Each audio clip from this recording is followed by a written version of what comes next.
Welcome to Sandeep studies.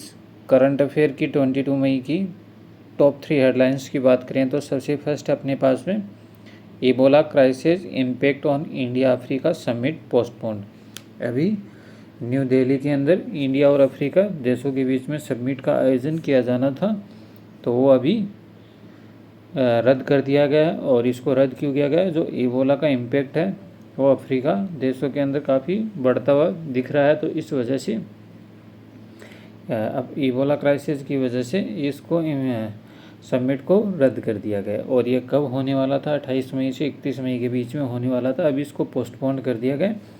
Next date कब होगी वह अनाउंस की जाएगी मिनिस्ट्री ऑफ एक्सटर्नल अफेयर्स के द्वारा और अफ्रीकन यूनियंस के द्वारा जब अनाउंस की जाएगी नेक्स्ट टाइम पे, तो तब इसका आयोजन किया जाएगा। अभी के लिए इसको पोस्टपोन कर दिया गया, तो आपको थोड़ा सा इसके रिगार्डिंग ध्यान में रखना है।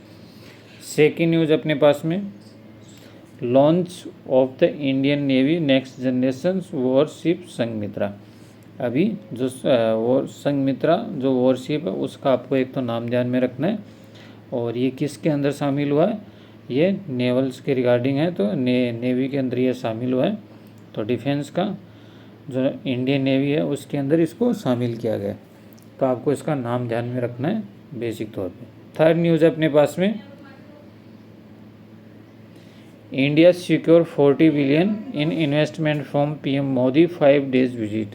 अभी प्रधानमंत्री नरेंद्र मोदी जी 5 देशों की विदेश यात्रा करके वापस भारत लौट चुके, और इसके रिगार्डिंग अनुमान बताया जा रहा है कि 40 बिलियंस का इन्वेस्टमेंट भारत आएगा। तो आपको जो 5 देश गए थे तो उसकी रिगार्डिंग बेसिक तौर पे ध्यान में रखना है कौन कौन से देश वो गए थे।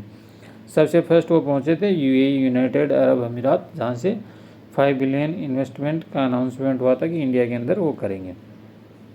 सेकंड वो पहुँचे थे जिसके नीदरलैंड पहुँचे थे, तो नीदरलैंड के अंदर उन्होंने सेमीकंडक्टर के रिगार्डिंग्स जो टाटा था टीसीएस ने, टाटा कम्युनिकेशंस ने उसके रिगार्डिंग टाटा इलेक्ट्रॉनिक्स ने उस पर एग्रीमेंट सिग्नेचर किया था कि सेमीकंडक्टर का प्लांट लगेगा गुजरात के धोलेरा के अंदर।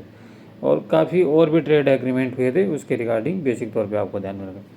थर्ड में वो पहुँचे थे स्वीडन पहुँचे थे थर्ड चरण के अंदर, और वहाँ पे स्ट्रेटेजिक पार्टनरशिप के बायलैटरल रिलेशंस के रिगार्डिंग काफ़ी बातें हुई और काफ़ी एग्रीमेंट हुए थे। फोर्थ के अंदर वो पहुँचे थे नॉर्वे के अंदर भी काफ़ी ट्रेड एग्रीमेंट के रिगार्डिंग चर्चा हुई थी। फिफ्थ के अंदर वो पहुँचे थे इटली, और वहाँ पे भी ट्रेड एग्रीमेंट हुए थे। तो आपको इन देशों के नाम ध्यान में रखना है। तो ये अपने पास में टॉप 3 हेडलाइंस थी। Thank you so much.